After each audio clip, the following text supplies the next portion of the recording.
Thank you for your patience. Good evening and welcome to Martingrove Collegiate. Thank you for coming tonight to participate in the democratic process. I very much appreciate your interest and attendance. My name is John Campbell. I'm a former City of Toronto councillor for Etobicoke Centre, former TDSB trustee for this area, and a former student of this fine school. I have invited these candidates here tonight to Etobicoke because, in my view, too often the focus of campaigns for mayor have been centered on the issues of downtown neighborhoods and interest groups, and debate activity has mostly been a downtown occurrence. While we share and appreciate the same issues of concern to varying degrees with our downtown counterparts, there are different viewpoints and perspectives held in the suburbs. This has been borne out by a pre-meeting survey that well over 300 of you took the time to complete, and it is partly on the basis of those findings that we will pose questions this evening. Tonight you will hear from a group of candidates for mayor who are, in my opinion, qualified to become Toronto's next mayor. These candidates before you could step into the mayor's office tomorrow and get to work. Back in the early days of this campaign in March, I looked for candidates who either currently hold elected office as a city councillor in Toronto, had previously held the office of city councillor, had run a provincial or federal department through a cabinet posting, or had run a large private or public sector organization. Two candidates invited chose not to be here. One, Anna Bilal, who inexplicably canceled a week ago, and Olivia Chow, who, despite dozens of communications by text, email, and many phone calls to her and her campaign staff, only notified me yesterday that she is declining the invitation to meet with you this evening. We nonetheless have a chair for Olivia over here.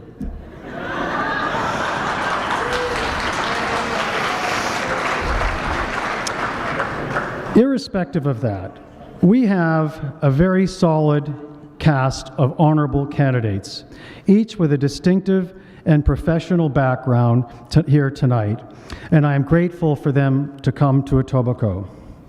I want to thank the 5 homeowner and resident associations for their support in promoting this democratic event and for volunteering their time. My thanks go to the Humber Valley Village Residents Association, the Richmond Gardens Ratepayers and Residents Association, the Islington Ratepayers and Residents Association, the Markland Wood Homeowners Association, and the Kingsway Park Ratepayers. Before we begin with opening statements, I want to take a moment and recognize some individuals who contributed to our city through public service as elected representatives. Please hold your applause to the end. We have Etobicoke Centre Member of Parliament Yvan Baker. We have a little later, Toronto City Councillor for Etobicoke Centre Stephen Holliday will join us. Former City Councillor for Don Valley and Deputy Mayor Denzel Minan Wong is here. Former City Councillor and my predecessor Gloria Lindsay Luby is here with us. Toronto District School Board Trustee for Etobicoke Centre Dan McLean is here, and Toronto Catholic District School Board Trustee Marcus T. Domenico is here, and former MP John Nunziata has joined us.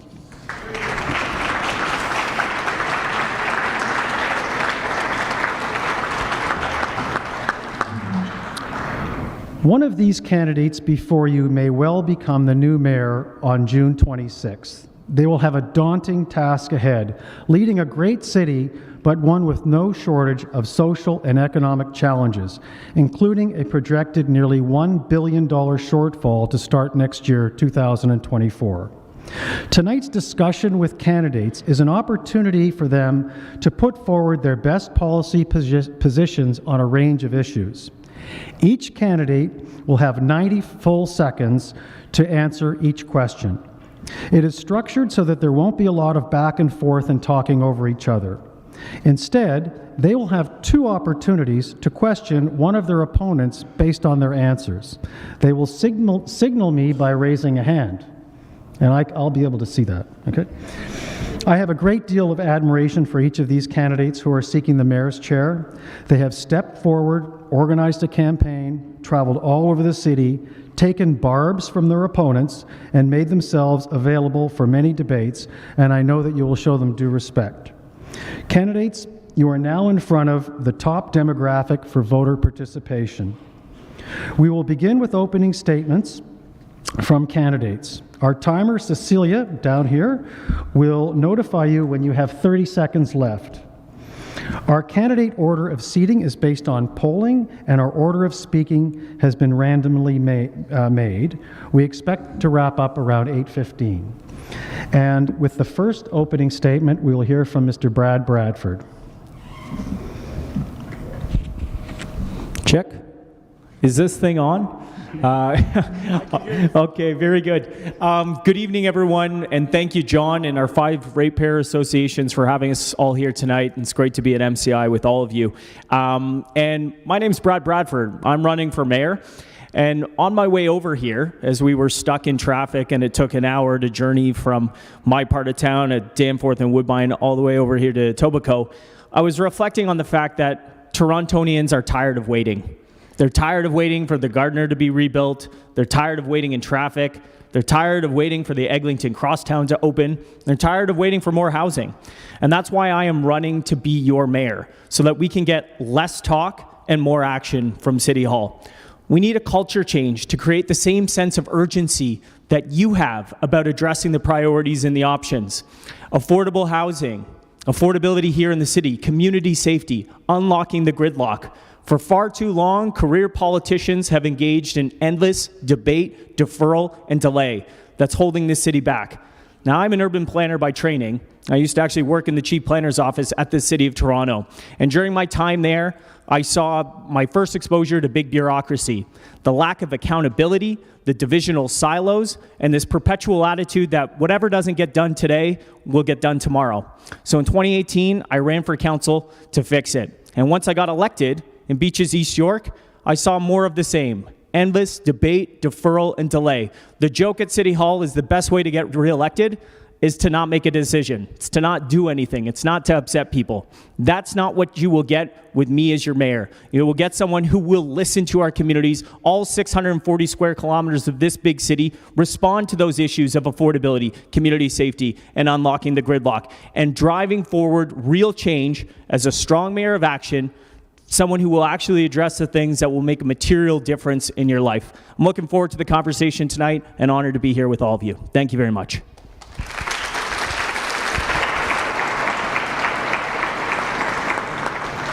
And now we'll hear from Mitzi Hunter. Thank you.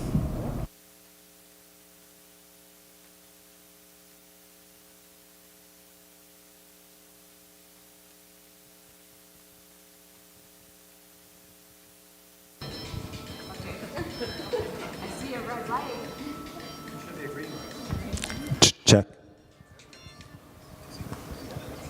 Okay. How about this one? Okay. Here.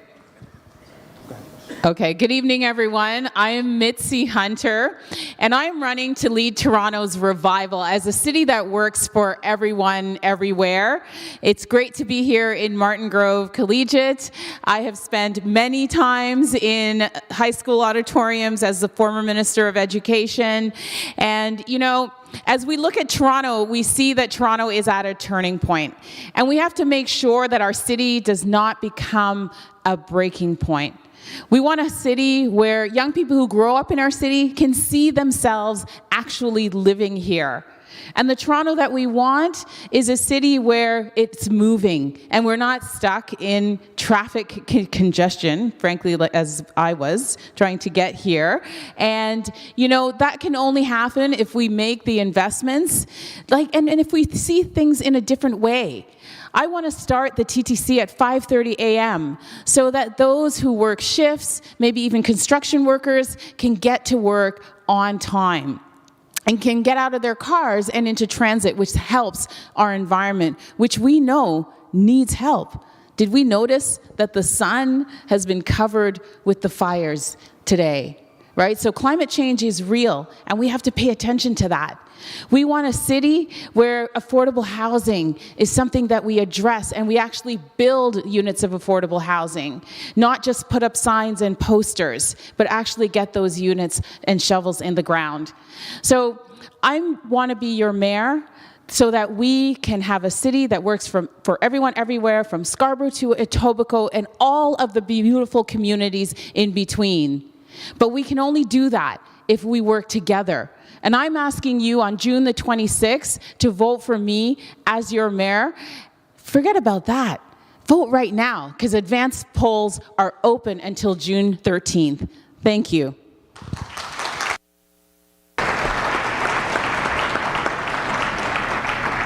And now we have Mark Saunders.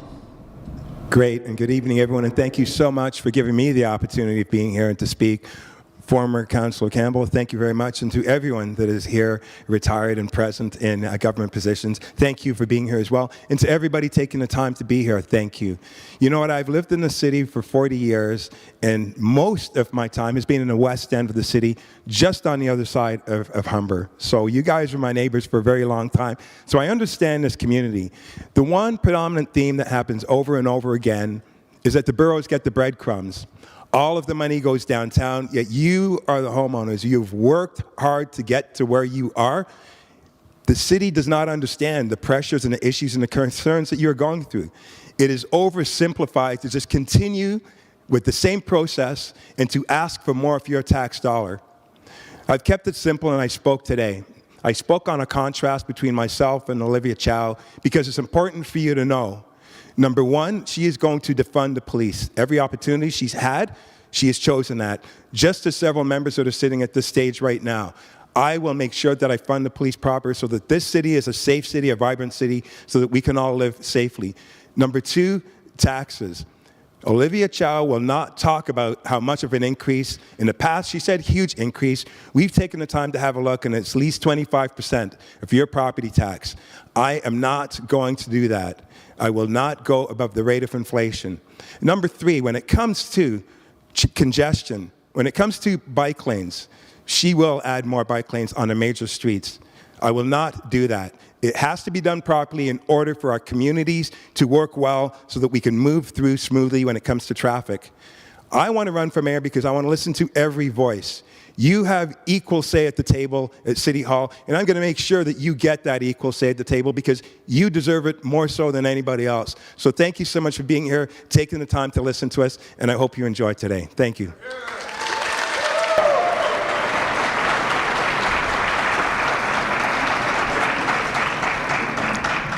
And next we'll hear from Rob Davis. No, it should be on. Check. You can hear me at the back? Wonderful. Good. Thank you. So, my name is Rob Davis. I'm a former city councillor. I'm the former vice chairman of the Toronto Transit Commission. I served 9 years on Toronto City Council. I was budget chief. I voted for 5 consecutive property tax freezes, and I'm your neighbor. I live on Royal York Road, 1194, just on the other side of Edge Hill. Yeah, you can applaud. That's great. So, 90% of success in this city on city council is showing up. Does anyone remember what happened in this room on September 11th, 2012? Does anyone remember? I bet you remember. Councillor Luby, that was the day we had the meeting to discuss the development at Humbertown. Does anyone remember that? Right. And you remember those Save Humbertown signs that I designed and the website that I put up to help the Humber Valley Village Residents Association? I was the only candidate on this dais, on this stage, who was there for this community. On Monday, the Infrastructure and Environment Committee had a discussion about extending bike lanes from Runnymede to Kipling on Bloor Street. I was the only candidate that was there speaking for this neighborhood and for those business people. Thank you.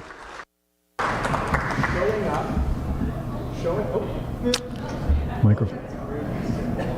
Just keep talking. Sorry? There. Oh, can I have the 10? Can I have the 38 more seconds back? Yeah, keep okay, going. maybe 10.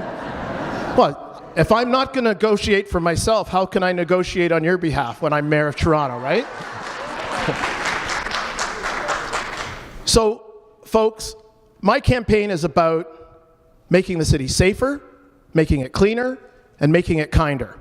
One of the things of which I'm the most proud is that in the year 2000, I introduced a motion, a policy, Canada's first ever voluntary gun buyback program. Yeah, you can applaud to that too. Sorry, We got Mr. Davis? 10,000 guns Thank you. off the streets of Toronto over the last 23 years, and it's you, the Mr. type of Davis. work that I'm going to continue, and I look forward to you, Mr. participating in the debate. Thank you. Next we have Josh Matlow. Thank you.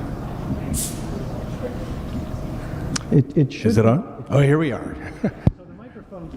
There seems to be sort of a moment lapse. They control them from up there, and so then they turn them on and they mute. But they're not going to mute them while you're speaking. I see.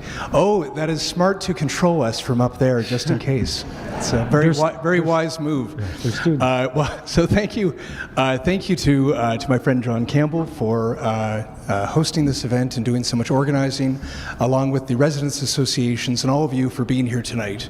My name is Josh Matlow, and I'm running to be your mayor.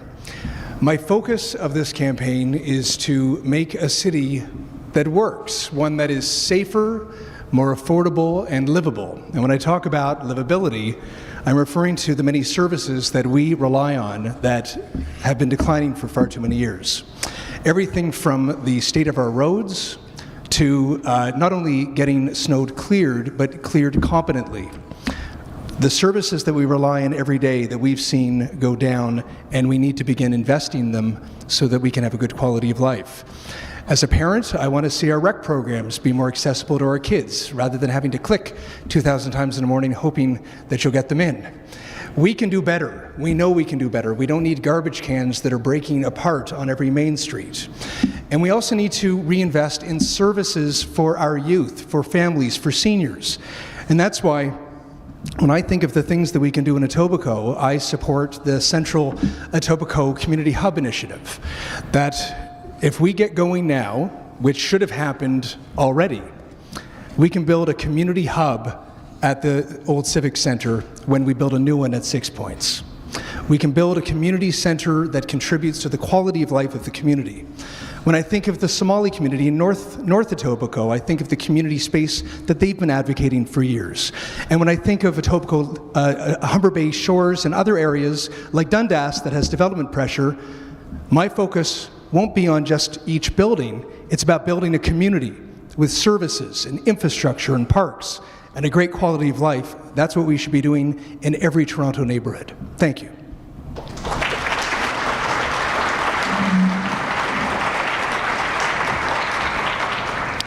Thank you. Now we have Giorgio Mammalidi. Thank you, John, and thank you for inviting me. And I say thank you to my former colleagues. I'm Giorgio Mammalidi, former councillor for many years, MPP at Queen's Park, former parliamentary assistant to the Minister of Solicitor General, and the Minister of Health. I want to talk about the real issues, not what you're going to hear, I think, a bit later. I want to talk about your safety. I want to talk about what's going on our sidewalks and in our subways, and how over the COVID period of time where we were all asked to stay home by government, all of a sudden we all are able to leave our homes and find that crime is out of control. We're not safe anymore. We don't want our children to take the subway. We don't trust anybody anymore. Our morality's gone down incredibly, and we're asking ourselves why. It's because government made a whole ton of decisions while we were doing what we needed to do by staying home with COVID. No consultation. And it's interesting that the ratepayer associations who have organized this are also concerned about lack of communication. What I bring to the table is what I've brought for 30 years in my career, and that is honesty, truth, a tough approach, and to make sure the streets and the parks are safe. Our children can't use the playgrounds anymore because they're sharing them with drug addicts. Our libraries, all of a sudden we have our children being spoken to by a group of men dressed like women. And it's time, yeah, and I'm the only candidate, by the way, that's prepared to talk about it. And I'm one of the candidates that have been barred from the mainstream media because they don't want to talk about the fact that I will get rid of that particular program in our libraries. And lastly, I need to say this to you. You've got people here that are in government right now who have voted against police funding, and you've got a former chief of police that took away carding. And now we're asking why this all happened. Thank you, Mr. Mamley. Okay, so we're going to go to the. So now we have the first question of the evening, and as I said, we did a poll, and thank you very much because the poll was very helpful in terms of crafting questions. Safety on our streets and public transit has recently arisen as a concern of many, spurred on by several random, unprovoked attacks on innocent people. In a pre-meeting survey of Etobicoke Centre residents, this was identified as an area of great concern to 86% of respondents, agreeing that random attacks and violence on our streets and on the TTC should be a top priority of the next mayor. A hybrid approach of adding more police and more social supports was widely favored. My question to you candidates, what would be the key initiatives that you would undertake to address the public safety concern? And Ms. Hunter, we will start with you. And sorry about the microphone. That's okay, we can share. So I was very quick to provide a response to the issues of safety on the TTC. And I know that this community is still reeling from what happened at Kipling Station, and the neighborhood around that station is still traumatized by this very horrendous act of violence and the loss of a young teen's life. What we need to do is exactly what has been proposed here. We need a combination of interventions, which will involve pairing transit officers with social workers so that we can get people the help and support that they need. People are often sheltering in the TTC because they are unhoused and they're looking for a safer place. And we've got to make sure that we provide solutions, root cause solutions to those particular challenges. In the longer term, I certainly support having sliding doors to keep people off the tracks and just entering and exiting as the trains arrive. I know that the TTC has announced that Union Station, in its redesign, I believe it's Bloor Station actually, will have those sliding doors. And I do support that. And there's everything else in between. We can have safety blitzes led by safety ambassadors around stations, making sure that we have as much activity around our transit stations as possible. Thank you. And local police, of course, should be policing and having a visible presence around those transit stations. Thank you. Next responder is Mr. Mark Sanders. Great, thank you. And you know what? Your voting identified exactly what the #1 issue is in this city. That is why I'm running. When it comes to random crime and disorder, it is high in the city and it continues to grow, and City Hall has overlooked it year after year. I am here to stop that. When I belonged to the major cities chiefs in the States and saw their cities, I took pride in Toronto because Toronto was the best standard. They kept saying time after time, do not normalize disorder, do not normalize random crime because it moves exponentially, and that's where the city is right now.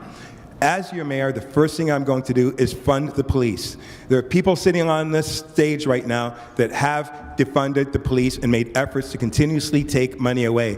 Olivia Chow has been the greatest and longest proponent of not funding the police, but continuously wanting to fund the police, and she does not have a plan for public safety. Zero plan. My plan will be to fund.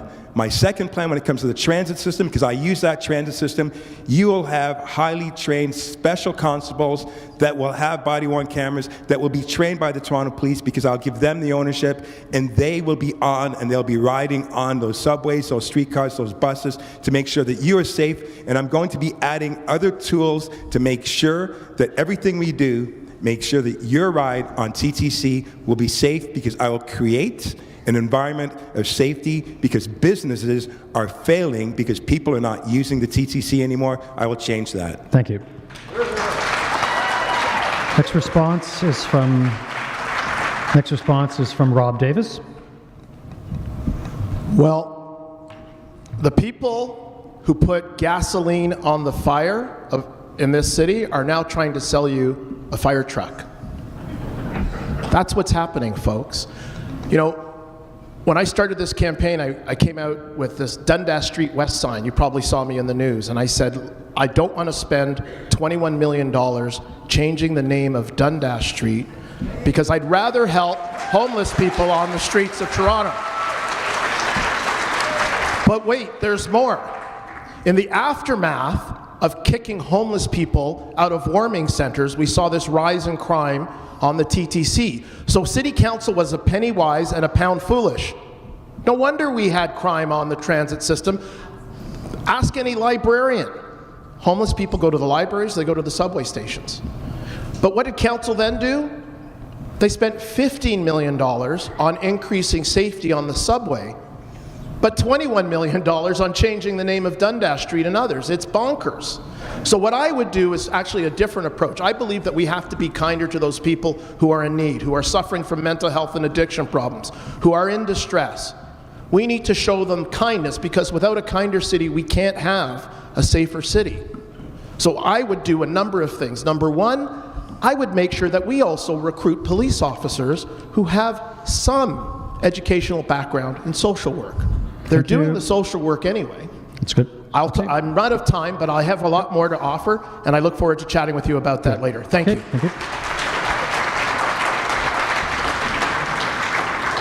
Mr. Josh Matlow.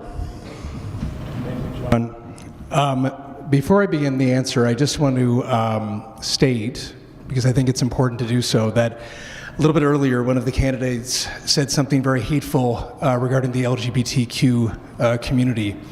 And I think it's important that in any public forum, if something like that said, we need to take a stand against all forms of hate.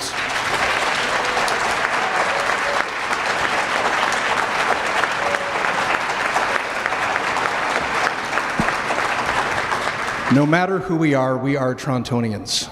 And it's true.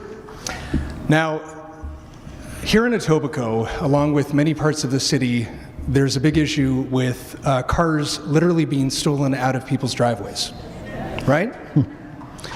And there are too many people who are feeling vulnerable on the roads. They're feeling vulnerable on the TTC. And I even know a lot of people who've literally just decided to Uber it or taxi because they don't want to use the TTC because of how unsafe they feel. So I believe that rather than getting into sort of these Fox News type of fights that some people try to get into, we should be focusing on how to be effective with community safety. I want the police to be supported to do the good work that they do. I don't want cars to be stolen out of driveways. But when it comes to people who are unwell on the TTC, we need trained and effective professionals who know how to identify and de-escalate individuals with the potential violence to prevent a tragedy in the first place. And we also need to be investing in our youth, those who need trauma counseling and support, so that the next generation are in better stead than we found them. Thank you. And make sure that they know that we're there to support them. Great. Thank you.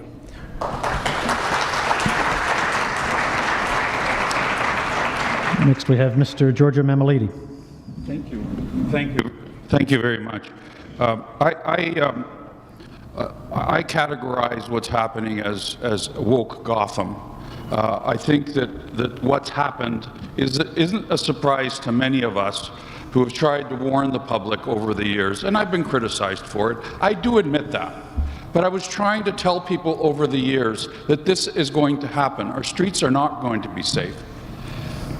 The politics that's involved at City Hall is taking it way too far, way too extreme. And now you, as residents, as ratepayers, are trying to find out what happened. I want to tell you what happened. I'm sorry if I take the position that I don't want drag queens reading to our children. Not without proper consultation. There was no consultation. It happened over COVID, folks. And how dare us not ask any questions? So a guy who's asking questions now has been barred from debating this, right, is now coming to you and saying, this is why I'm doing it. And quite frankly, I have suggested a whole new division in the subway system, by the way. I'm the only candidate that's suggesting it, because it's time. New York's is doing it, Vancouver does it, it's time that we do it. I've offered the union a seat at the commission, because they've been trying to tell us that what the decisions that are made at City Hall have not been working for them, and it was going to lead to exactly what we're seeing in the TTC. Thank you. So forgive me if I come across too strong, but you need a leader that isn't going to go bow down to the lobbyists and to the developers, and that's me. Thank you. Okay. Next, Mr. Brad Bradford.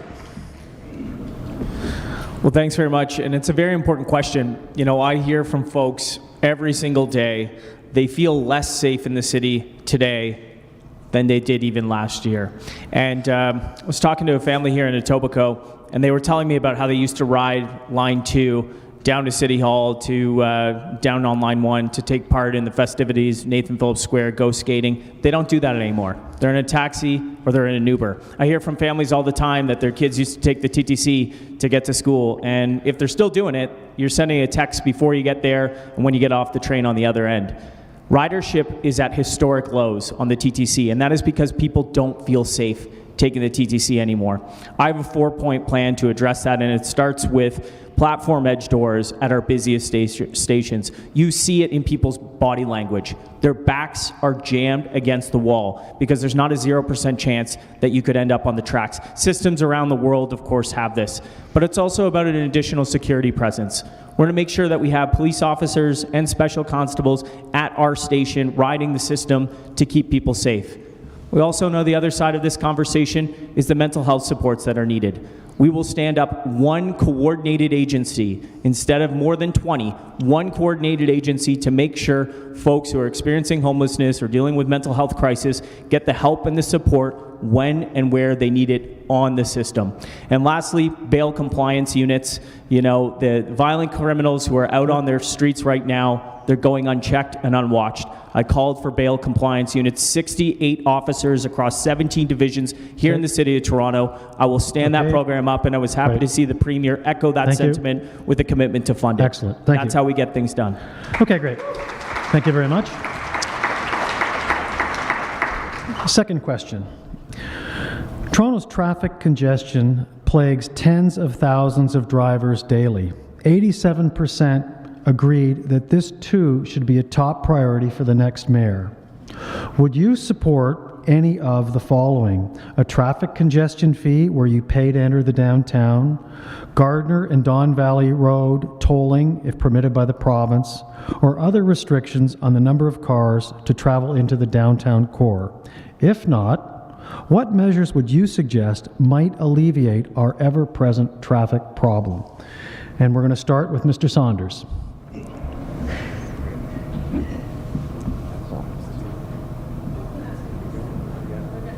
It's going to happen. Oh, okay. Good. There we go.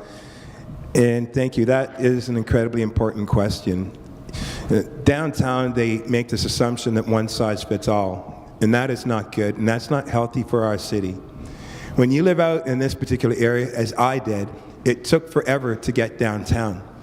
How discouraging is that when we have a city with no traffic flow? Discouraging people from going downtown is something that is key and critical to our economy. If we can't move goods and products, we are stuck. We scored the worst in the country when it comes to gridlock, and I'm going to fix that. I'm going to make sure that we put things in place so that it works. So with respect to the questions, I do not support those first three items simply because they're going to cause further gridlock. gridlock. But the things that I'm going to put in place are going to be real. On top of supporting the infrastructure and making our subway system more viable that suits our city needs, that is number one. We have so many newcomers coming in. We'll have 500,000 more within the next 7 years, and we have to stop playing games with our transit system and put money in to make sure that that is happening. Number two, bike lanes in the two busiest streets in the country is not a smart option. It is not. It is harming small businesses and quality of life. We have to make sure that you have a say when it comes to traffic and what needs to be done to remove that gridlock. And I have a host of other things that I can speak about as well when it comes to that. Sorry. Okay, thank you. Mr. Rob Davis. Oh boy. I wouldn't buy a fire truck from any of these folks. You all have a card that I think that my team handed out. You know, the law of supply and demand. For those of you who went here, you learned it at economics in grade 9 or 10. What City Council did and the police approved was they reduced the supply of roads by putting in bike lanes.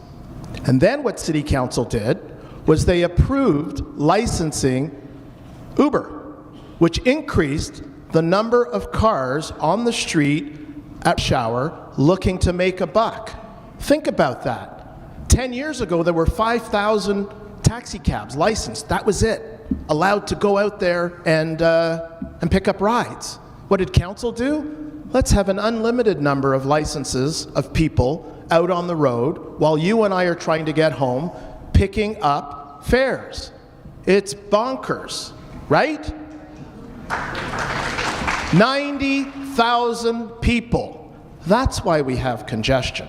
If I'm elected, I would first of all not support the extension of the Bloor Street bike lane. I would reevaluate the ones that we do have. I would make sure that we keep cyclists safe, and I would make sure that people who drive cars can get home, and I would integrate cycling and the TTC. I would give free bus rides to people who have bikes so that they can put them on the front of the bike racks of buses. We need to make sure that we integrate our transportation system and not penalize one group of people while we're trying to help another group of people. Great. Thank you. Thank you. Mr. Josh Matlow. Oh, wait. Here we go. Thank you. So there's some big picture things that we need to work on, and then there are some very specific things we can do right now. I don't believe that the development and construction industry should have a divine given right to occupy our lanes for 2 or 3 years at a time. And, you know, there are some circumstances where it's not possible to do otherwise, but many, many times they can do it on their own sites. And I believe that the city needs to take a very clear stand that our public spaces are for the public to be able to enjoy, to be able to walk around, and to be able to get around and drive around our city. I would also add that we need to raise fines on what we refer to as lane hogs. You know, in the morning, there's one person who decides that their coffee is more important than anybody else behind them. Well, if they don't care about the rest of us, they should be caring about their own wallet. And we're going to be raising fines and making sure that they understand that there are consequences.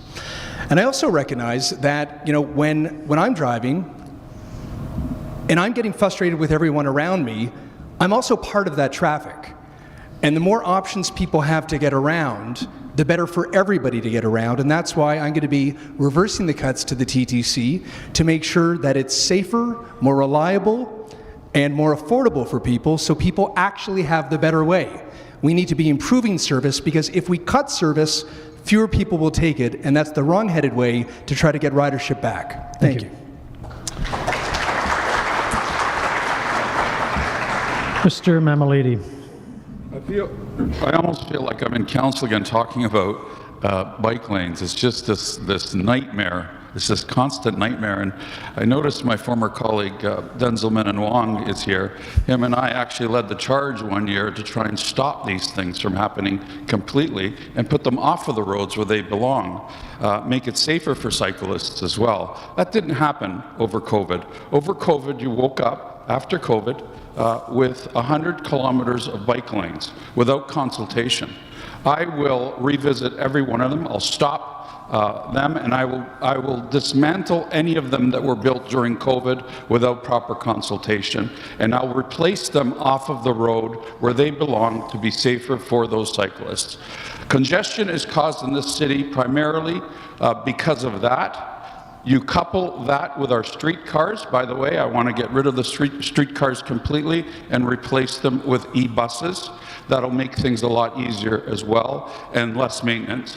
And you couple all of these issues and you talk about congestion. The more buildings that we're building downtown, the more population will want to go, and the more people that will want to work downtown will go. But yet we're telling them to stay home with their cars, and they're too afraid to take the subway or a bus nowadays. So let's free it up. Gardner, no way. I already stopped the tax there with John Tory at the helm, and I'll do it again. Okay. And I'm sorry, but to restrict the number of cars to travel in the downtown area, people have to get to work. Giorgio, you had your 90 seconds. Sorry, I feel like I'm in council again. Yeah, that's okay. Mr. Brad Bradford.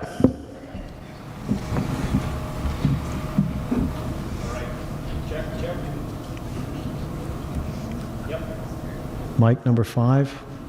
Mike 5. All right, very good.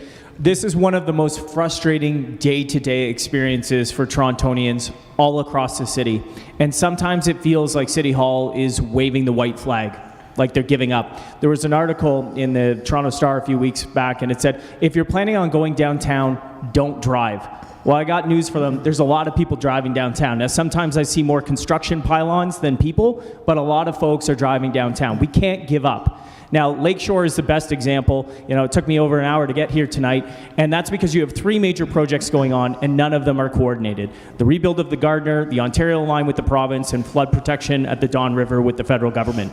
I will appoint, within the first 100 days, a congestion relief commissioner, someone whose sole job is to coordinate all of the infrastructure and construction projects across the entire city, bring a common sense approach to these closures, and make sure people are getting the job done faster. There was an excavator on University Avenue, pylons around it, for 5 weeks, taking up a lane of traffic without breaking ground. That stops when I am your mayor, because your time is too valuable, and we're going to respect taxpayers and make sure that we're keeping our roads open. I will redeploy 200 parking enforcement officers into our busiest intersections across the city during rush hour, because there's nothing more frustrating when you're trying to get home to your family than sitting at a green light and having the intersection blocked with a vehicle. Half of those officers will be out in the suburbs, because I know it's very hard and congested to get around here. Okay. Common sense, practical solutions to unlock the gridlock that is keeping you away from your job and your family. Great. Thank you. Miss Mitzi Hunter. Thank you so much. Mike. Are we on? Yes, There we go. we are. So this is such an important issue for people. When I was the CEO of Civic Action, we came up with a program called What Would You Do with 32? If you had 32 extra minutes in your day, what would you do with that? And the response, of course, was, you know, I'd get more sleep, I'd walk my dog, I'd spend time with family. And congestion is a real cost in terms of lost productivity, and it's something that we have to pay attention to. Embedded in the question is also, you know, the cost of keeping and maintaining roads as well. I wouldn't do the 3 items that are here, because I believe that we have to provide alternatives to people to get out of their cars. And the best way to do that is by making sure that public transit is available and accessible, and of course it has to be safe. So I want to get ridership up on the TTC. This is also really important, because we are subsidizing that loss of ridership that has not come back since the pandemic, and the TTC is not as safe as it should be. I want to make the TTC free for seniors, making sure that they can have an opportunity to get on the system, and also build and extend and expand our public transit system across our city. To be a world-class city, we have to be connected in that way.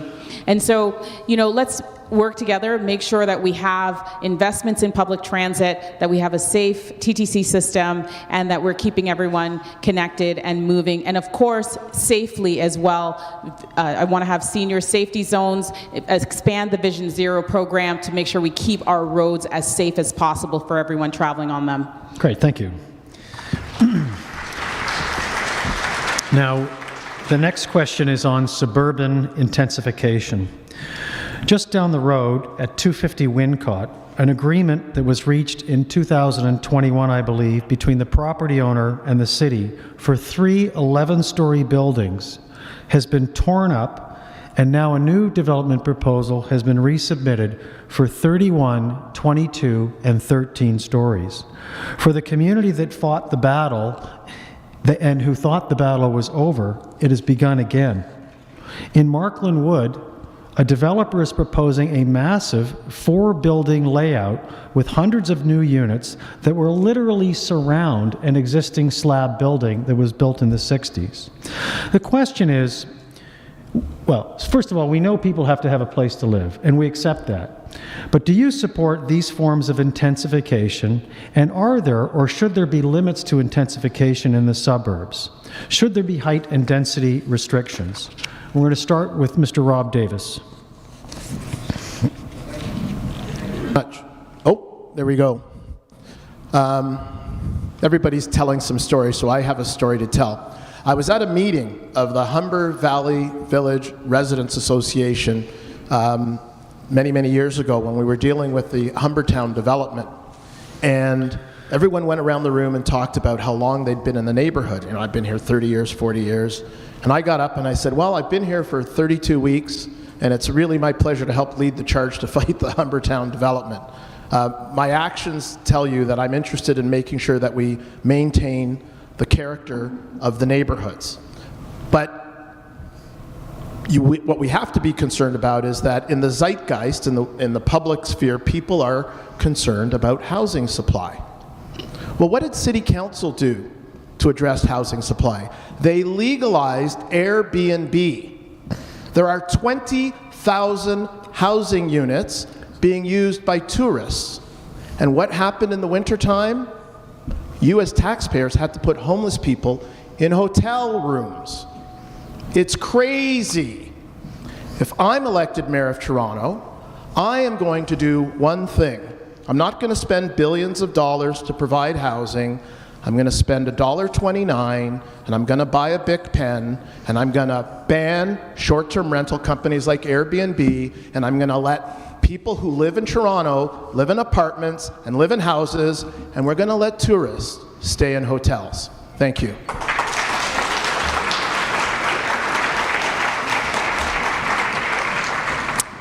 And Mr. Josh Matlow.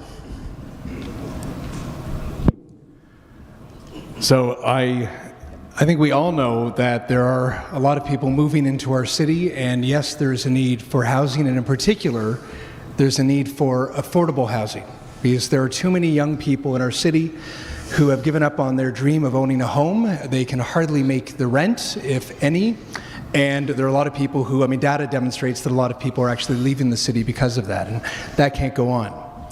But it can't be just about a building. It's got to be about a community. And as I said earlier, we actually have data that also shows that Central Etobicoke has the fewest social services available to its residents, right? And there's also hidden poverty in the community. And that's why when I talked about the Community Hub initiative, it is so critical that it's not just about building a building. We need to build a community, and it can't just be built for the developers' interests. The question is, does it leave our community better than they found it? And if we don't have services for residents, if we don't have infrastructure, if we don't have parks, if we don't have childcare, if we don't have school capacity, then it's not good for the existing residents, and it's not good for the new residents who are going to move to the community. So what I'm going to be doing as mayor is changing the planning process. We're not going to have to go through each of these fights over each of these applications, proposals. We're going to be looking at a community and making sure that we ensure that the quality of life of the community is the focus, and the development needs to integrate into the quality of life rather than us having to react to a developer's proposal. Thank you. Thank you.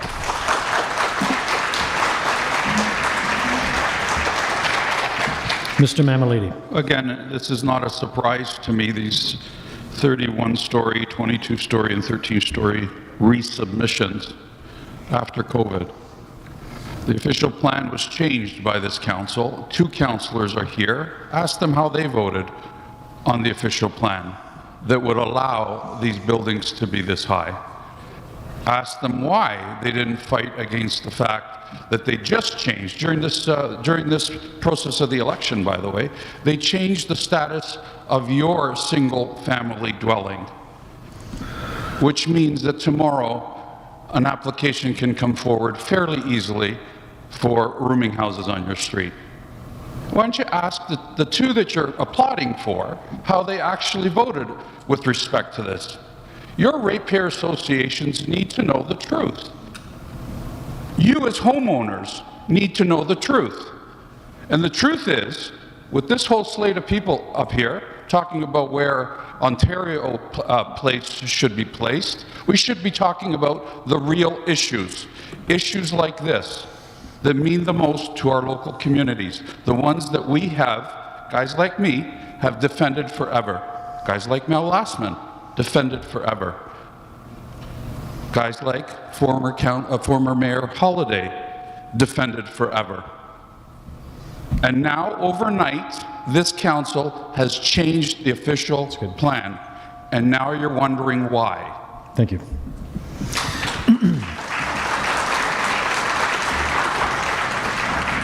Mr. Brad Bradford.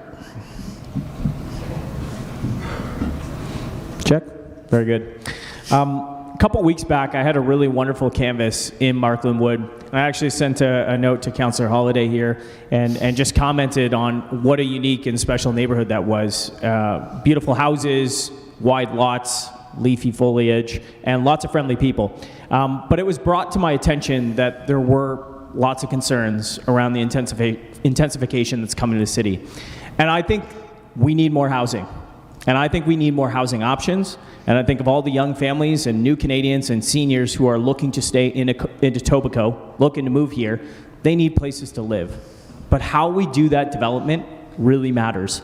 And I would point to changes that have been made at the provincial government that have encouraged intensification, and that's going to take place.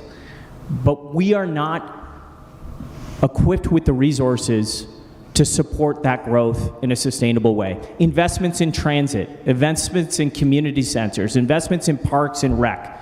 The federal and provincial government have made hundreds of billions of dollars on the back of new development through HST, and only 1/6 of that comes back to municipalities.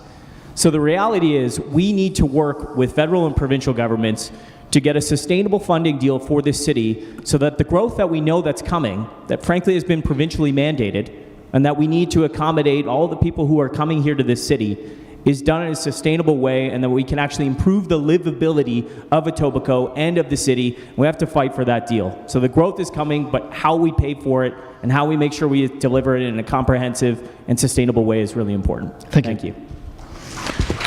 Next we have Ms. Mitzi Hunter. Well, I want you to know that I have put out my fully costed proposal and plans for how we fix the 6 and how we add more housing to our city, and the shape of our city is really important. Some of the comments that I've heard on the stage I'm surprised by, because it doesn't add up to other conversations that I've heard about the heights of the buildings that they're proposing. In my plan, I want the city to take back the city-owned lands to build affordable housing. And these are going to be reasonable sized 10, 15, and 20 stories so that we can fill them in areas that we have existing amenities, add parkettes to them, add daycare and childcare spaces, extension of the public library system, maybe public health, well baby clinics, because we need places for people to raise their families in our city. We also have 1,200 kilometers of major streets in the city. And we already have transit and other types of amenities on those streets. So I want to add 8 stories. So in other words, it's a gentle density, and there is some intensification within neighborhoods. I know that, you know, a lot of people have space in their homes that maybe they want to add another unit. I would make a forgivable loan available of $100,000 to add to those units as long as they are made available as affordable units. If you're going to be transferring it to a family member, there would be no land transfer tax under my plan as well. So it's gentle density, and it's meant to make our city more affordable and livable for everyone. Thank you. Mr. Mark Saunders. Check one. So the question really was on the intensification in the suburbs, and I understand what is happening now with the province and the fact that there's a necessity for the shortage. But first, let's identify the cause of the shortage. And the cause of the shortage is that City Hall, year after year, did not do their job, which is why Toronto continuously was scoring last. And I'll speak later because the question will be about housing. But living in the West End, I suffered from this very thing. I was living in a semi-detached, and right adjacent to my property line, there was a multiplex that was going up, and basically people were able to look right in the backyard, which caused me to move.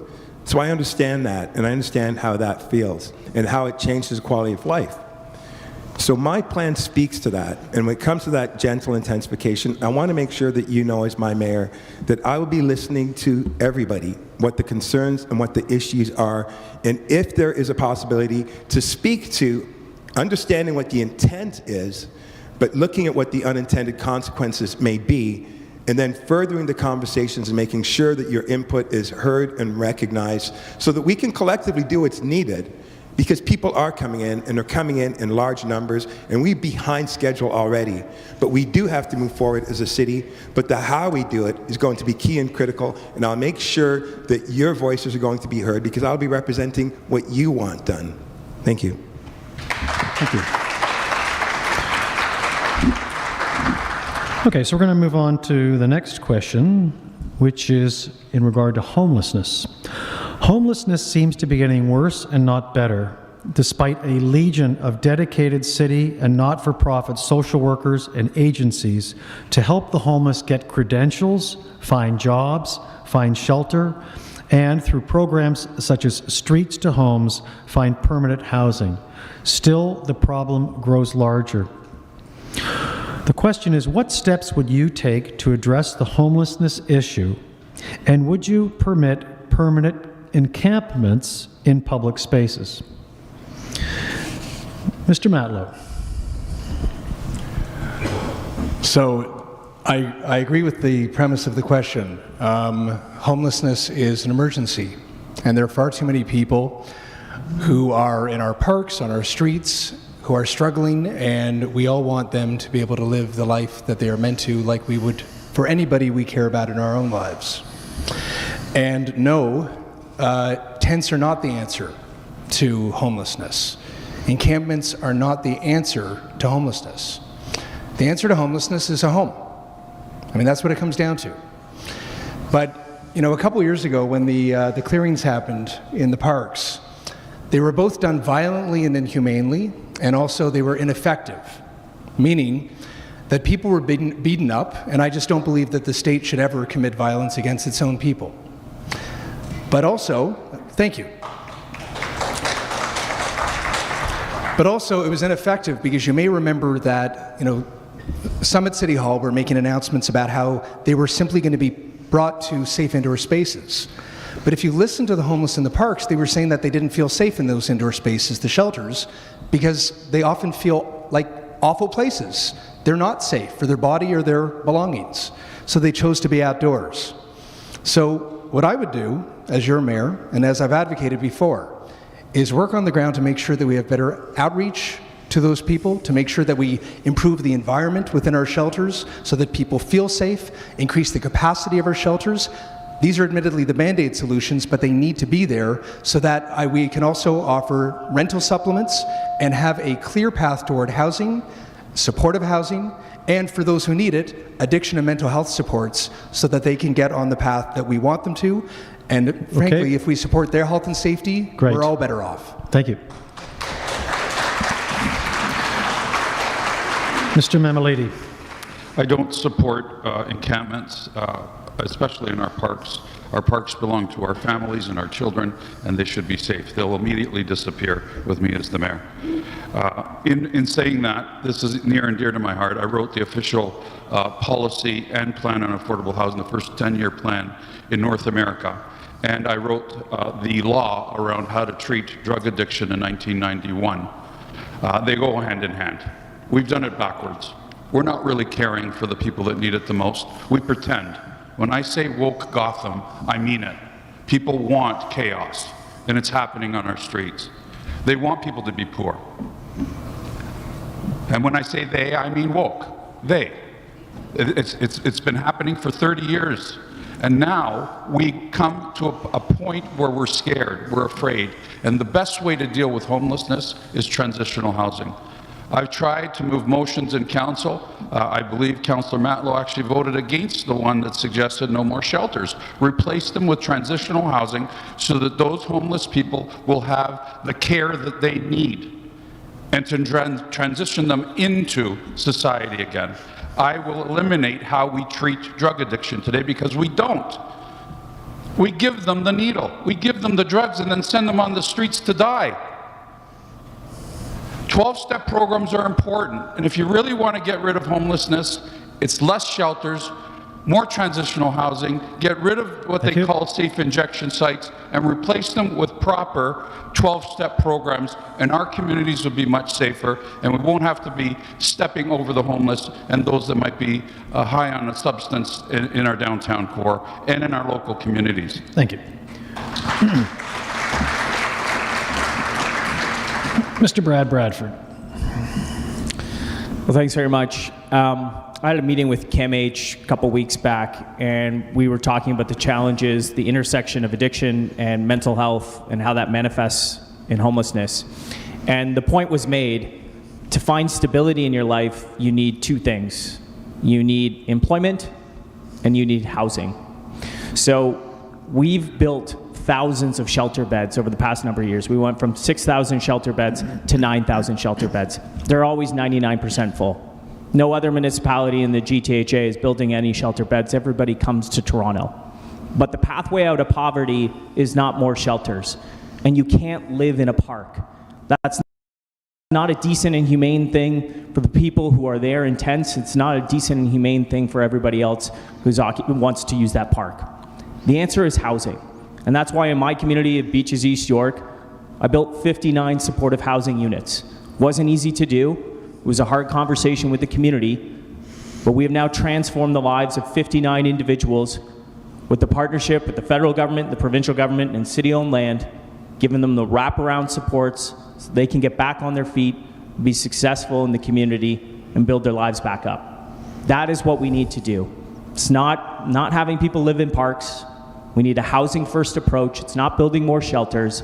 It's building housing and working with the other levels of government to unlock that, working with communities across the city, because that is how we end this crisis. It's the only way forward. I will show the leadership to get that done for Toronto. Thank you.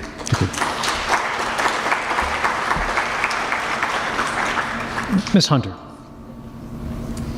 So I believe that housing is a human right, and I worked for many years at Goodwill Industries, visited the Islington store so many times, and we need to make sure that we have a response to the issue of homelessness. It was one of the first aspects of the spectrum of housing plan that I put forward, providing 2,000 supportive housing units so people get the mental health supports, wraparound care, so they can actually stay housed. I want to also implement 400 new shelter beds because our system capacity is actually over capacity. We're spending money housing people in temporary hotels, and the humane thing to do is not to push them out of those temporary hotels back onto the streets, but to transition them into secure and to supportive housing. 10% of the homeless people on our streets are youth, and the longer they stay on the street, the more it's at risk of becoming chronic homelessness and experiencing ill health. So I have a specific approach to youth as well, and part of that is getting them connected to supports, mental health and addictions and substance abuse supports. So this is an issue that also, from a federal government perspective, 30% of people utilizing our shelters are refugees. I will be going after the federal government for the $130 million that they do owe Toronto, so that we can have the funding within our city to address our operating priorities as well and fill that $1.1 billion operating budget hole that we have. Thank you. Thank you.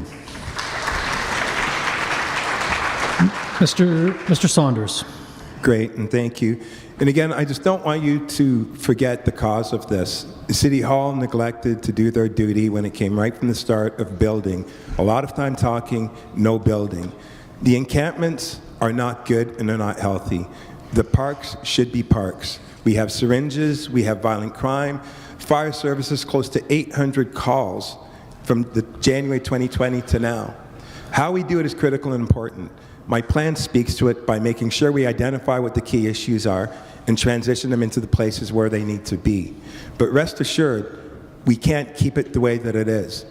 The supportive entities have to be there in place as well. It's not just a matter of picking people up and putting them in places and then not taking care of the neighborhoods that are suffering from some of the issues that are happening as well. City Hall turned a blind eye to so many complaints year after year. I'll be listening to the people and the issues and the impacts that it is having on your communities, because that part of the equation needs to be addressed as well. I understand that it is an issue and a concern. People that are suffering from addiction, we need to have entities that are out there 24 hours a day, 7 days a week, to make sure that there's treatment and rehabilitation, not just dealing with the consumption component. That alone is not going to solve the problem, and in fact, it has caused the environment to be the way it is. It has to be holistic, and it has to cover the full circle to be effective and efficient and restore the dignity for everybody involved and enhance the quality of life in the communities where you have these issues, and that will be my commitment to you. Thank you.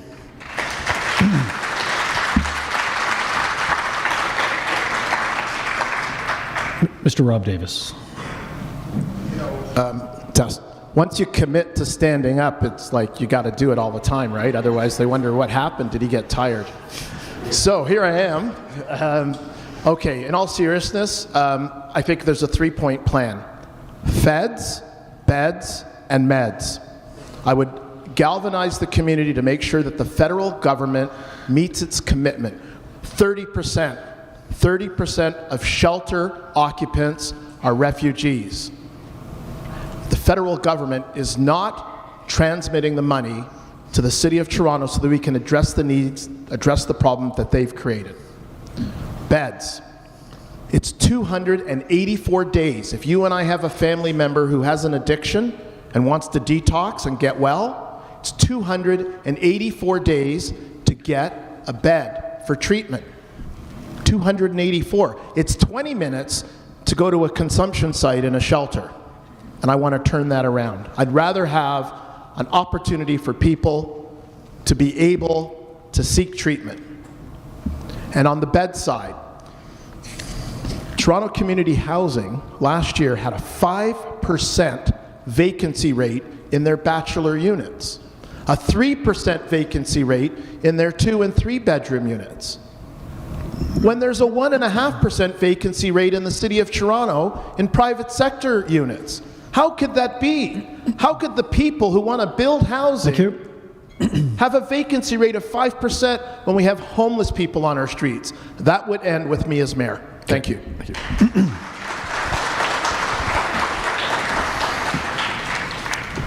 Okay, now we get to my favorite question. Toronto's finances are in terrible shape.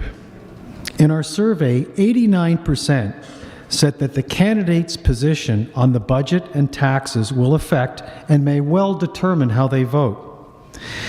At the first briefing with the new mayor, the CFO will outline the $980 million shortfall facing the city in 2024. Offsets will be $200 million through a 5% property tax increase, perhaps, $40 to $50 million in higher service fees, $50 to $80 million in assessment growth, and perhaps $50 million in efficiency savings. At best, the shortfall facing one of you will still be $600 million. What would you as mayor follow the example of the previous mayor and hold taxes at or below the rate of inflation? And if not, and some of you, I know the answer is not, will you raise taxes by more than 1% over the rate of inflation, and where might you look for savings? So, we're going to start with Mr. Mammoliti. Thank you. I'm so sorry. You know, when Rob Ford was elected, I was running for mayor, and we sat in this and we debated on this stage as well. He came to me and said, "Look, can I get your support?" And I agreed. I bowed out and gave him my support because we understood that the budgets needed to be taken care of at City Hall. We found $1 billion, and in doing that, we took our lumps. People came after us. John, you'll know that. $1 billion we found. You can't proceed in any promises on this stage right now. You've got to go back and do a real good job of auditing the City of Toronto, line by line, and making sure that your tax dollars are taken care of properly. That's what I will do as the mayor. When that process is finished, we will consult with you. We will ask you where your priorities are. There's a lot of pet projects that are going on, and we mentioned a lot of them tonight. Are they your priorities? If they're not your priorities, we're going to shift the money around. We're going to hire more police officers if you want them. I do. We're going to move money around so that increases in your property taxes are limited. And that's a promise that I've kept for 30 years. And that's a promise I'm giving you now. It's fiscal responsibility, not spending money, but taking a look at your hard-earned tax dollars and whether or not we're going to do a good job with that. And I promise you this, we will. Thank you. Mr. Brad Bradford. Well, John, I guess if 89% of the survey respondents said that position on taxes is going to affect their vote, 89% of you folks aren't voting for Olivia Chow because she is going to rocket the tax bill. 20% tax increase. We've done the math, she hasn't, but it's important for you to know. And this election is about affordability. I hear from families all the time about how they are fighting tooth and nail to put food on the table. And we had another great announcement from the Bank of Canada yesterday. Interest rates are going up. That's cash flow on your month-to-month. And so I can't impact the Bank of Canada rates, but I can tell you I'm going to fight for affordability and hold your property tax bill at or below the rate of inflation, because we have to get more juice from the squeeze at City Hall. And that starts with recognizing we're not going to hold the bag for other levels of government anymore. It's been noted 30% of our shelter capacity comes from refugees. We're happy to help, but those are decisions made at the federal government. We can't keep paying for it. OW. Ontario Works. That is a program that ties up lots of resources, hundreds of staff that we administer on behalf of the province. We are not going to do that anymore. They have to step up to the table. And the last thing I would say, open tendering. Open tendering, free, transparent bidding process on all of our municipal infrastructure projects.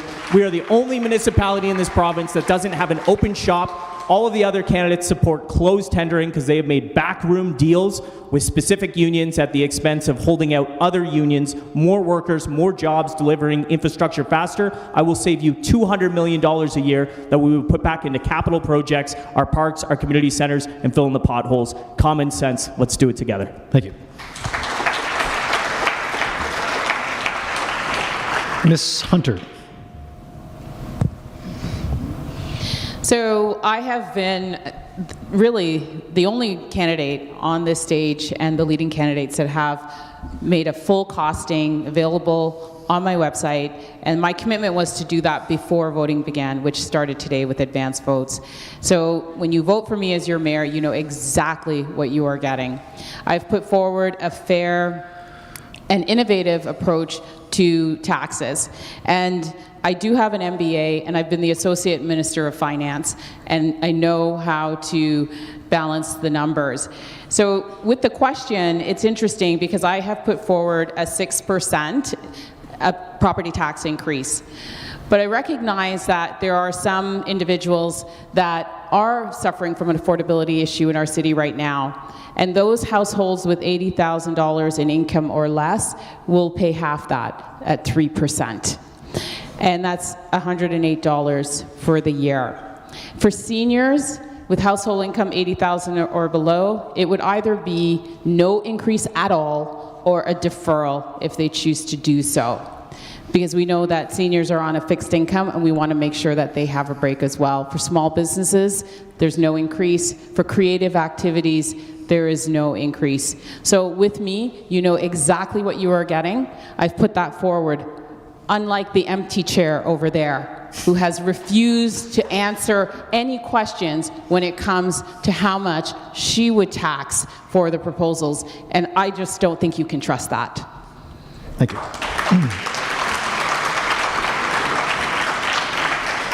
Mr. Saunders. Great, thank you. And it is such an important question because you hear different philosophies on that. And so the bottom line is I'm not going to take money off your gas bill, off your food on the table. I'm not going to put good money, your tax dollars, into a bad system. And that's what we have right now. I ran a $1 billion entity, and I went through meticulously the dollars and cents because I respect your tax dollars. And you know what? When we look at the budget right now, no measurement of outcomes whatsoever. We have to have better measuring tools. When you see certain brackets that say we're raising administrative processes by 41%, who are those people? What are they doing? Why do we need it? These are questions that are not answered throughout the entire process. Understanding the government's role is to create the environment for our communities to grow and prosper is number one. It is our responsibility to listen to our communities and ask what their needs and wants are, and then making sure that we accommodate that. And making sure that the other governments apply to help us out. We have 2 other levels of government that are not giving any more money. That is loud and clear that they are saying, we don't like what you're doing with your tax dollars right now. I will not waste your money like City Hall is right now. It is too important a time, especially when affordability is one of the biggest issues going on in our city. Thank you.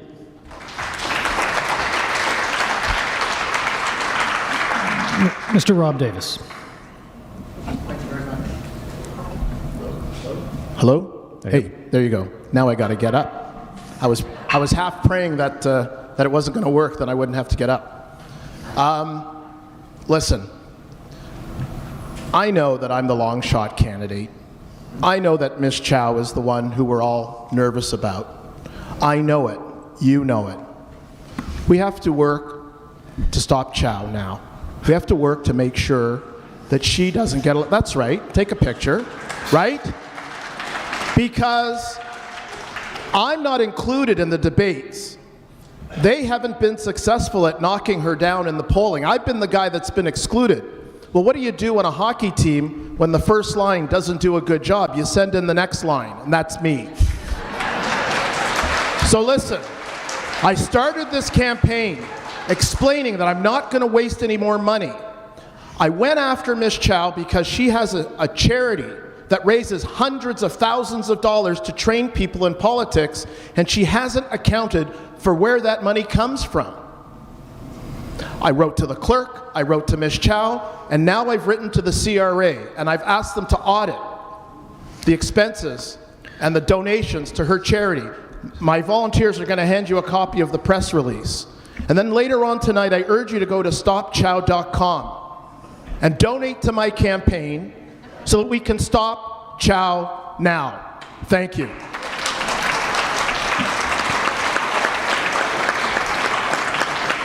So that was a little off topic, but no. Yeah, your time is up. No, your time's up. Now we're going to hear from Mr. Matlow, please, on the city's budget mess. Back to the budget. Listen, I just want to get real about where we're at, just to understand what we're doing here. The city currently has a $1.5 billion shortfall that is being covered up by raiding the reserves, which is a reckless way to manage a budget. And we're going to be facing a projected $46 billion pressure over the next decade. So anyone who panders to you and says that they're not going to have to raise taxes even at a reasonable rate is lying to you, because anyone who's elected is going to have to, because the pressure is too big. So I've said, I'm not saying, you can just do it by cuts, and certainly I do wish that Ms. Chow would just, come forward with her position. But I've been very clear that we need to be upfront. It'll be 2% above inflation. And what that really is, if you do the math, $67 a year for the average homeowner, $5.55 a month, which is a fraction of a Netflix subscription, to actually get our services improved and raise $390 million over the first few years. We need to begin there. It's not enough, though. Not only do we need to work within what we have within the City of Toronto Act, but we need a new deal with the provincial government and the federal government. We do need the federal government to support us within their purview, whether it be refugee settlement and housing. And with Doug Ford and the provincial government, they need to come back to the table when it comes to everything from the operating costs of transit, social housing, courts, and so much more. And I'm going to be taking a stand for Toronto. And Doug Ford is going to know that the City of Toronto is not going to capitulate, but we're going to be there to negotiate as a partner. Right. And if he doesn't work with us, then we're going to make sure that he understands that when I'm at the table, I've got 3 million Torontonians strong with me to ensure that our city works and functions, and we're going to work with neighboring municipalities and cities across Ontario and Canada to get a new deal. Thank you.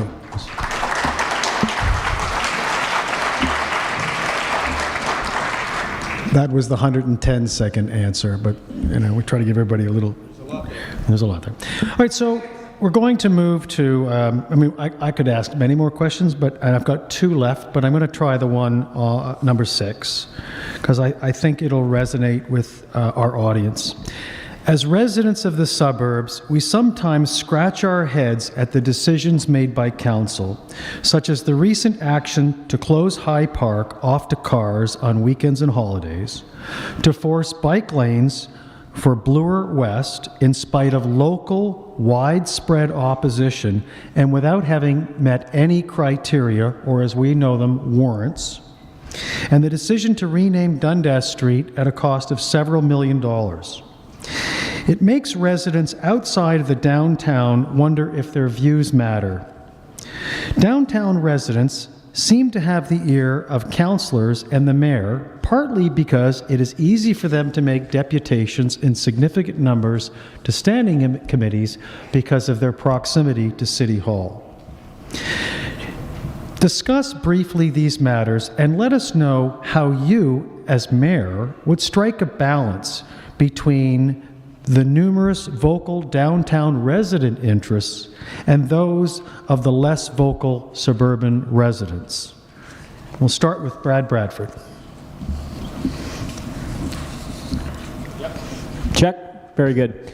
When my wife and I were looking to buy our first place, we actually started in Etobicoke. We couldn't afford to live here. We ended up in East York, but I grew up in Hamilton, in the suburbs. I wanted to be on the west end of the city, proximity.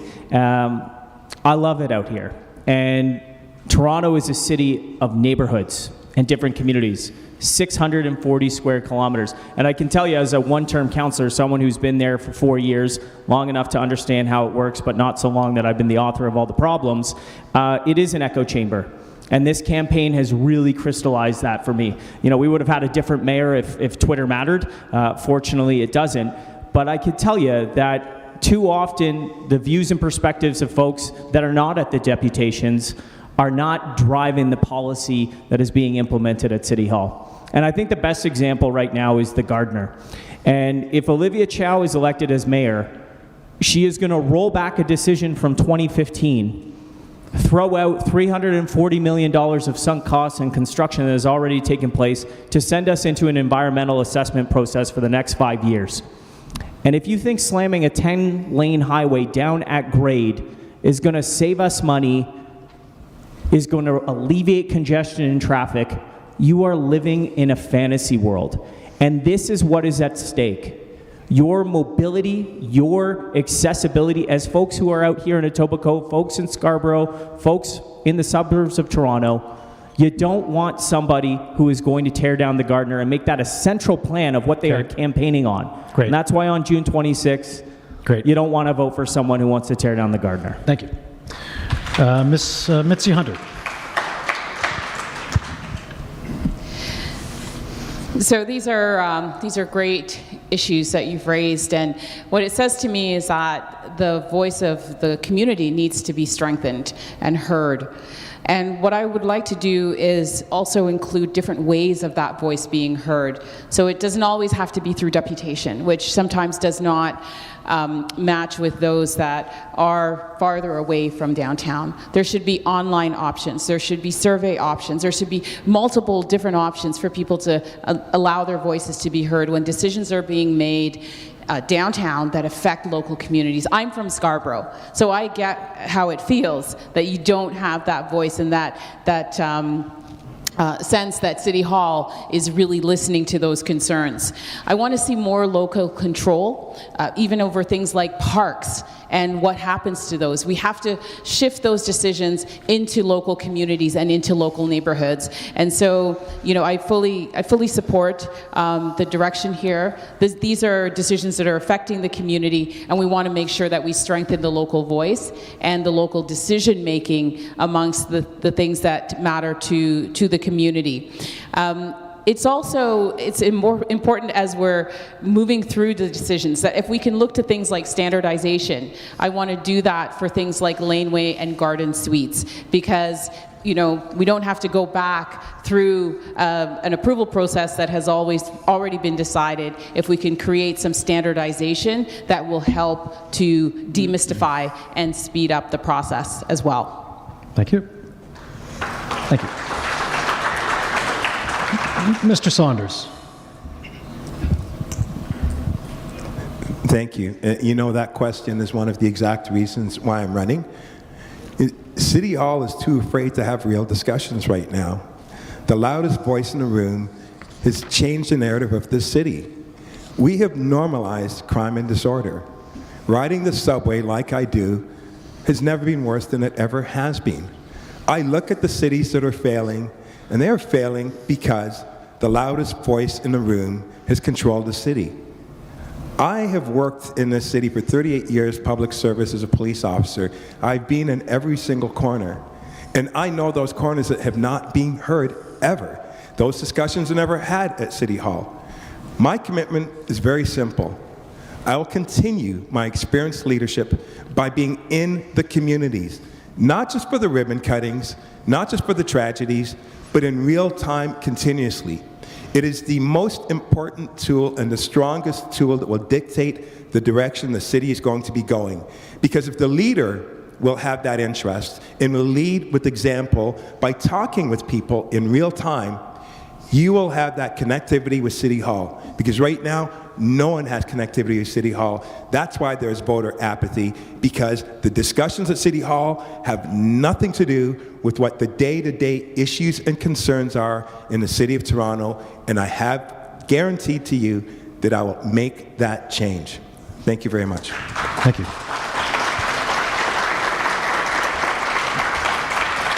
Mr. Davis. Thank you. So is Sam Pappas in the room? Sam from the Crooked Q? John Nunziata? David Cox? Is David here? No. So those people who I mentioned were with me on Monday at City Hall talking about bike lanes. We showed up. None of these people did. Whether they're in favor of them or not, they didn't show up. A vital issue that will affect your neighborhood and the neighborhoods of other city councilors, and they didn't show up. Showing up is 90% of success, if you remember that book, In Search of Excellence. I'm going to show up for the suburbs. I'm going to show up for downtown. As mayor, I'm going to bring people together so that they understand each other. It's not going to be a shouting match. It's going to be a conversation. I take my coffee black and strong like the next mayor of Toronto, and we're going to sit down, and we're going to enjoy a cup of coffee and a cup of tea, and we're going to talk about ways that we bridge the gap culturally, we bridge the gap on finances, and we bridge the gap on services. That's how you bring people together. It's not a battle between us and them. It's a battle to get off the couch and to show up. I'll do that every single day on your behalf. Thank you.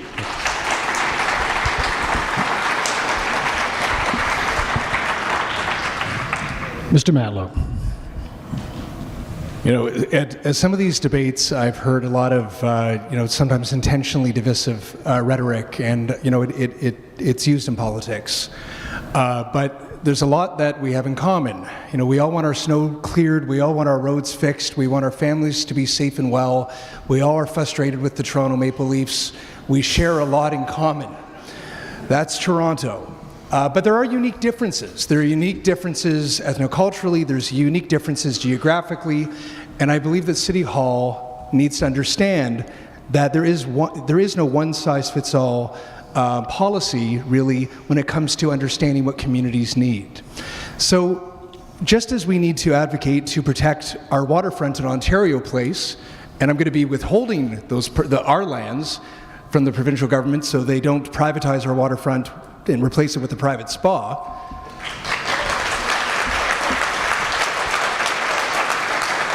We also need to stand up for our suburban neighborhoods and say no to moving the Science Centre away from North York. Just like if you live along, whether it be the Don, the Humber, or Etobicoke Creek, which is part of our Greenbelt, we're not going to allow Doug Ford to sell off our kids' legacy, the Greenbelt, to people who show up at a Stag and Doe. I'm going to be supporting communities like yours in Central Etobicoke for a community hub at 6 Points. Thank you. And at the old West Mello. Mall. And we're going to support cricket pitches and other communities to make sure that they're heard too. Thank you. Sorry. Mr. Mamalady. So in 1997, with the megacity being born, some of us were saying it's just not going to work. Those of us from North York, Etobicoke, and Scarborough, who, by the way, financially were in the black, said no. And York, by the way. We said no, it won't work. In 2023, we've proven through this debate and former debates that it hasn't worked. Everything is wrong about it. Our communities are not safe because of it. Go ahead and clap, guys. I think that it's time to reckon with decisions that were made in the past and reverse many of them. No, I do. And one of the things that I'd like to do is take our community councils, which have not worked and have taken the voice away from our communities, and turn them into council meetings and switch them up across the city yearly. So it's not all downtown at City Hall, that you will have a voice with committees and with community council at your doorstep so that you can actually talk about those issues. Issues like bike lanes and whether or not you want them. Issues like the planning issues that you're complaining about in your neighborhoods right now. You don't have time to go to standing committees because you're working for a living. The people down there in front of us, and I include myself because I was down there for years, are people that aren't working. And they're determining what's best for you. It's time to reverse it. Elect me and you'll see how hard I can work and how hard I will do this. I think there we go. All right, so that concludes our question period. And now we're going to move to closing statements, and we've asked each candidate can speak for up to 2 minutes, and we're going to start with Mr. Mark Saunders. 2 minutes. Great. First off, thank you everybody for coming. I know that there are other things you could have chose, but I think you understand the gravity of this election that's coming up. And the fact right now that the huge concern for me Olivia Chow. The fact that she is not here is about the loudest statement in the room. It really is. I had the opportunity of working in this city for 38 years and having the opportunity of being a chief of police for 5.5 years, running a $1 billion budget, and making sure I did everything that I could to keep the city as safe as possible. City Hall did not necessarily assist as great as they could have. It's funny how I'm listening to certain people reinventing themselves. I'm not joking about this. I'm concerned about the direction that the city is going in. Public safety is the #1 issue when I knock on the doors and I speak with people. They are concerned. It has changed their behavior. That is not healthy. Too many things have been normalized. That is not healthy. Everything starts with the leader. This is a leadership race. You have my commitment and my promise to things that I've said to you before. First, your voice matters. Government's role is to create the environment, not build the environment. Listening to the community, understanding what their concerns are. It is not a one-size-fits-all. That seems to be the way things are going right now. That is going to change the moment that I get in. Public safety is going to be the first thing, and then the second thing is respecting your hard-earned money. We are talking about affordability right now, and there are a lot of question marks up in the air. Buildings have not been built, places have not been built. However, our city is growing, and it's growing rapidly. The leader has to prepare for what tomorrow is going to be bringing, and it first starts out by making sure we're spending your money properly. Then other governments will be coming in and being involved as well right now. They've made a loud statement, we haven't done it right. Putting good money into a bad system is not how we make the city grow and prosper and be safe. Vote for me, and I make sure that this will be the safest city, the best city, and the litmus test of how a major city should be living. Thank you. Thank you.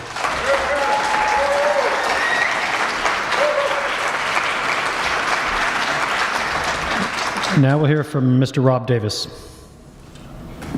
Well, first of all, I want to thank my good friend John Campbell for organizing this. So give him a big round of applause, folks. You just used 10 seconds. He just took 3 of those seconds. Look at that. No, in all seriousness, I want to thank everybody for coming out here tonight. I went around the room at the beginning and I thanked you for coming here because showing up is 90% of success.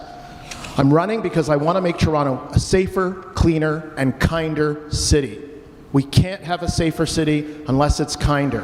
We have to be kind to our seniors. We have to be kind to the homeless. We have to be kind to people who suffer mental health and addiction. We have to be kind to the business people on Bloor Street. We have to be kind to the transit operator on the bus when we've had a grumpy day. We have to make sure that we build a community that allows everybody to not just survive, but to thrive. I have a plan to put 20,000 rental housing units on the market by September without spending billions of your dollars.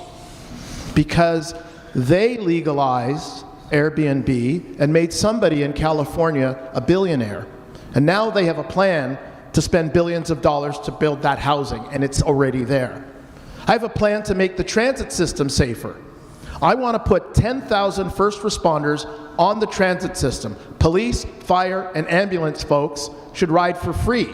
We only ask them to be good Samaritans if they happen to encounter a problem. I want to make sure that if you buy a house for the first time, that you get your municipal land transfer tax money back if you build a second unit. Maximum $25,000. So I'm going to build housing at $25,000 a unit. They're going to build housing at $300,000 a unit. Thank you. We have to be smart. I'm asking for your vote. It's time to send in the B team. Thank you.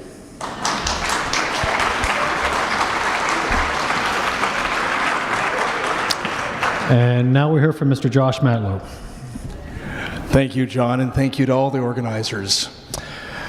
I'm running to be your mayor because I want this city to finally be the safe, affordable, and livable city that I know it can be. And I've been frustrated that this city has not met its potential, and I love it, and I believe in it.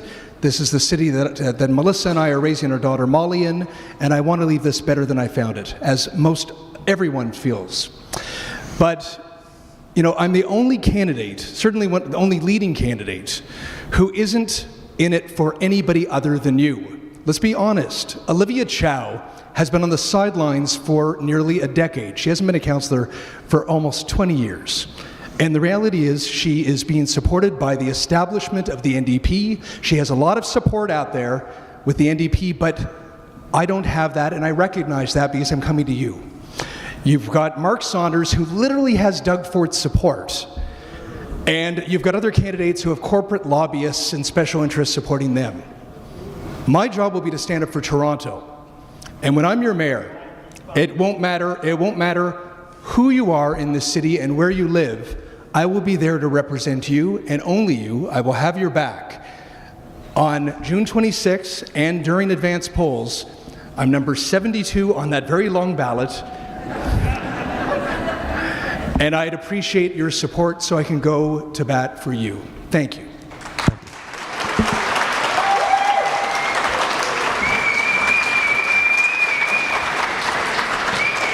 Mr. Giorgio Mammoliti. So I'm really clear about my campaign. It's about families. Families before politics. The politics has to be set aside so that the right decisions are made. And I can do it. I've got the experience. I know how the bureaucracy works. I know how the politicians work. I know how to pass a motion in council, and I know how to deal with the issues that come forward. And I want to say very clearly to you that safety is the biggest issue. Your children. Our children can't even afford a home anymore. They're living at home because they can't come up with a down payment. Our children are unsafe. You used to let your children, at least my parents did, walk to school. We don't do that anymore. We drive our children because we don't trust our neighbors. We now are driving them to university because we don't trust them on our subways and our public transportation. We've got elected officials up here that are trying to convince you of something to vote for them with respect to their platforms. Josh Matlow, Mr. Matlow, talks about safety, talks about representing suburbs. This is the guy who brought a motion in front of council to let people drink in your parks. Jury encampments. This is the guy that was arrested once for drinking and driving. Why isn't that brought up in these debates? You know why? Because guys like me and Mr. Davis are not allowed in the forum. They're talking like they don't know what they're talking about, all of them. And at least, John, thank you very much for allowing me, and thank you all, for allowing me to share with you who I'm about, what I'm about, and what I can achieve. I really do appreciate it. I know that some of you don't like what I have to say, but right now, you need a leader that's going to do the job and not talk like John Tory did for 10 years. Thank you. Incidentally, an awkward moment. The rules don't provide for rebuttal, but I will say that Councillor Matlow did bring forward a motion to drink in parks that was not passed by council, but was subsequently passed later when a different councillor brought it forward. And the idea was that it was to be sensibly done in a restricted manner. So I'll just say that. Our next speaker, and a recent new father for the second time, as of earlier this week. And he was good enough to come out tonight, and we very much appreciate it. Brad Bradford. Great to be here. Thank you so much, John, and thank all of you for showing up tonight. As others have said, you've made the decision to give us your time to engage in this very important civic conversation about the future of our city, the future of our families, of our neighbors, of our communities. As John pointed out, my wife gave birth to our second daughter on Monday. And that was a really, obviously, transformative moment in our family. But it was also an opportunity for me to reflect on raising a family here in the city. and what that looks like for thousands of folks I've had the opportunity who have shared their stories with me, both their hopes and their aspirations for Toronto, but also the challenges. The challenges they're facing around affordability, fighting to put food on the table, making sure that they have access to childcare so that, folks can get back to work, getting around the city, the hours and hours that we lose to gridlock every day, sitting in the car, time away from your job, time away from your family and your friends. And then you think about what's on the ballot for June 26th. You've got yesterday's leaders, failed politicians, failed leaders who see this as an opportune moment to put their name on the ballot. I can tell you that yesterday's failed politicians and leaders are not the solution to today's challenges. It's time to write a new chapter for this city. It's time to elect someone who has the competency in the background, trained as a city planner, to make sure we're moving forward on the issues, unlocking the gridlock, building housing so that our kids and our parents and new Canadians can afford to live here. Someone who's not afraid to stand up and advocate for the common sense solutions that we need right now. And someone who's not afraid to fight for you, to fight for affordability. If you elect Olivia Chow on June 26th, she's going to rocket your tax bill. Thank you. A 20% increase. Families can't afford it. Vote for common sense. Vote for pragmatic leadership June 26th. Vote for Brad Bradford. I appreciate your support.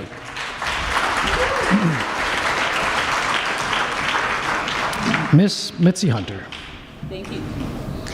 Thank you, John, and thank you so much for organizing this debate. And I know you reached out to all of us very early, and it is unfortunate that some did not bother to respond tonight, given how important this discussion is and how important it is that we get out to all parts of our city to have this conversation about who will be the next mayor of Toronto. I want to say thank you to the Residents Association and the Ratepayers Association for you showing up here tonight. I also want to thank our elected officials and former elected officials for standing with the community tonight. Toronto needs a leader, a new leader, a leader with experience and vision. A leadership starts with transparency.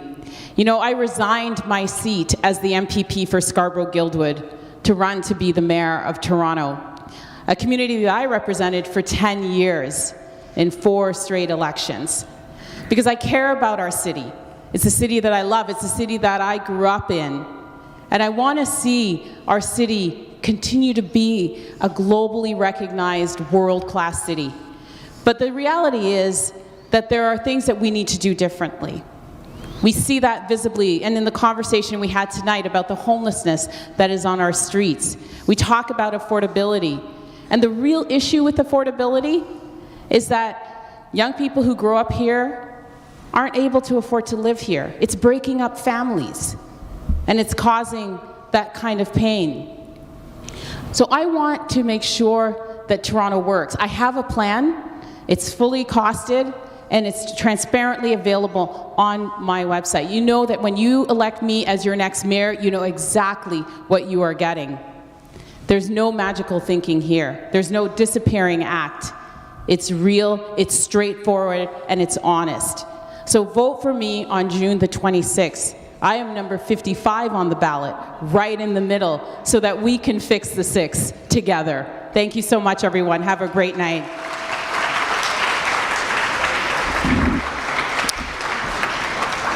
So we have 2 orders of business before we go. First of all, I want to express my gratitude to Humber College for linking me in with students, one of whom did the graphic artwork for the poster, and 2 others who worked to promote the event to the media. And then I want to give a very special thanks to Mr. Mark Reardon and Lindsay Farrow and a group of really talented and special audio-visual kids up in the back. And you know, this microphone wasn't their fault. I was told by Long and McQuaid to test it and put in new batteries, and it wasn't their fault. Yeah, and so, and I also want to say thank you to this really great group of candidates. They came out here. I'm so glad that they came. They gave great answers. They're very hardworking people. They're really putting it all out there, and let's hear it for our candidates.